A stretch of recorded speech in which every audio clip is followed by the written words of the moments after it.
Individuals who have experienced misconduct involving U.S. Immigration and Customs Enforcement, or ICE, have several legal avenues to seek justice and accountability. Understanding these options is crucial, whether you are a victim, a loved one, or simply someone seeking to know your rights and protections under the law. Let's explore the primary legal claims that can be brought against ICE, the grounds for each, and the steps involved in pursuing them.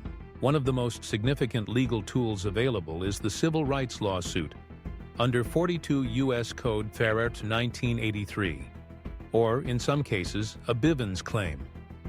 These legal actions allow individuals to sue government officials, including federal agents, for violations of constitutional rights. The grounds for such lawsuits are broad, but several key areas are especially relevant in the context of ICE encounters. First is the use of excessive force. If an ICE agent uses more force than necessary during an arrest, search, or detention, this can constitute a violation of the Fourth Amendment, which protects against unreasonable searches and seizures. For example, if an agent physically assaults someone, uses a weapon without justification, or restrains a person in a manner that is clearly disproportionate to the situation, these actions may be grounds for a lawsuit. Racial profiling is another basis for a civil rights lawsuit. The Constitution prohibits law enforcement from targeting individuals solely based on race, ethnicity, or national origin.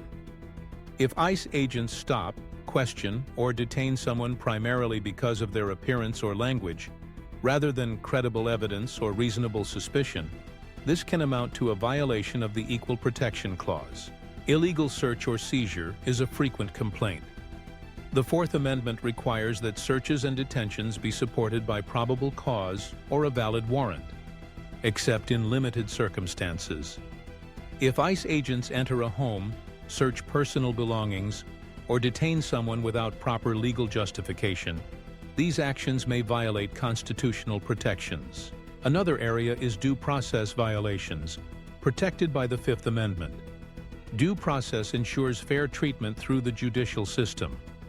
If an individual is denied access to legal counsel, not informed of the reasons for their detention, or not given a chance to challenge government actions in court, their due process rights may be infringed. Cruel and unusual punishment, prohibited by the Eighth Amendment, can also be grounds for a lawsuit.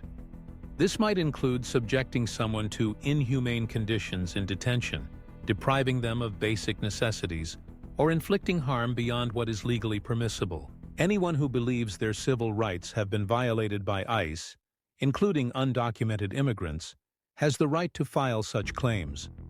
These lawsuits are typically brought in U.S. District Court and can lead to monetary damages, policy changes, or other remedies.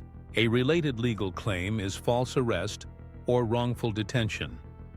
This occurs when someone is detained without sufficient cause, such as when an ICE agent lacks probable cause or a valid immigration warrant. In some cases, U.S. citizens or lawful residents have even been mistakenly detained by ICE. To succeed in such a claim, evidence is crucial. Proof of identity or citizenship can demonstrate that the detention was unlawful. Additionally, showing the absence of a lawful warrant or immigration detainer is key.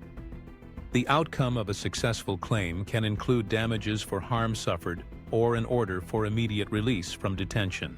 Sexual misconduct or harassment is another serious issue.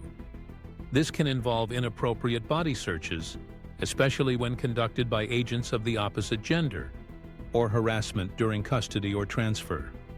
Victims of such actions can report misconduct to the Office of the Inspector General or the Department of Homeland Security. These agencies are tasked with investigating abuse and ensuring accountability. Physical abuse, or assault and battery by ICE agents, is both a criminal and civil matter. Physical abuse during arrest or detention or the use of unnecessary force can lead to criminal complaints filed with local prosecutors or the Department of Justice Civil Rights Division. Victims may also file civil lawsuits seeking compensation for injuries suffered. In some cases, ICE agents may violate state laws, such as sanctuary city ordinances that limit cooperation with federal immigration authorities. Conducting arrests without coordination with local police in restricted jurisdictions is another example. Complaints in such cases can be reported to the state attorney general or local government oversight boards, which have the authority to investigate and enforce state laws. ICE employees themselves are also protected from retaliation if they report misconduct. Under the Whistleblower Protection Act, employees who come forward about illegal or unethical practices are shielded from adverse employment actions. If retaliation does occur, whistleblowers can pursue claims to protect their rights and potentially obtain remedies. Violation of federal regulations or ICE policy is another ground for complaint. ICE is required to follow specific guidelines, such as its enforcement and removal operations protocols. Targeting protected individuals, like DACA recipients, in violation of these guidelines can be reported to the Department of Homeland Security's Office for Civil Rights and Civil Liberties, or the Office of the Inspector General. These agencies can investigate and enforce compliance with federal regulations. For anyone seeking to file a complaint or pursue a legal claim, several avenues are available. The Department of Homeland Security's Office of the Inspector General offers a hotline and online submission options for reporting misconduct. The Office for Civil Rights and Civil Liberties also accepts complaints related to civil rights violations. Organizations like the American Civil Liberties Union provide legal assistance and may become involved in significant cases, and state bar associations can help individuals find private legal aid or pursue civil suits. When preparing a case, gathering evidence is essential. This may include documents proving identity or citizenship, copies of warrants, or records of communication with ICE. Witness statements, photographs, and medical records can also support claims of abuse or misconduct. Understanding these legal protections and the mechanisms for seeking justice empowers individuals to defend their rights and hold government agencies accountable.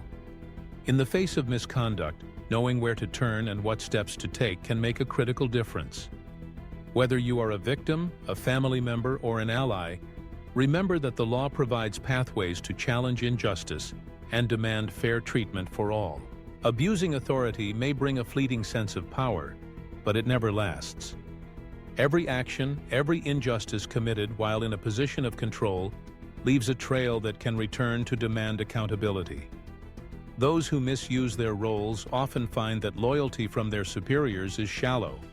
The very people they serve may abandon them when consequences arise. In the end, no title or influence can shield someone from the repercussions of their choices. Do you believe a legal case should be filed against ICE agents who have abused their authority?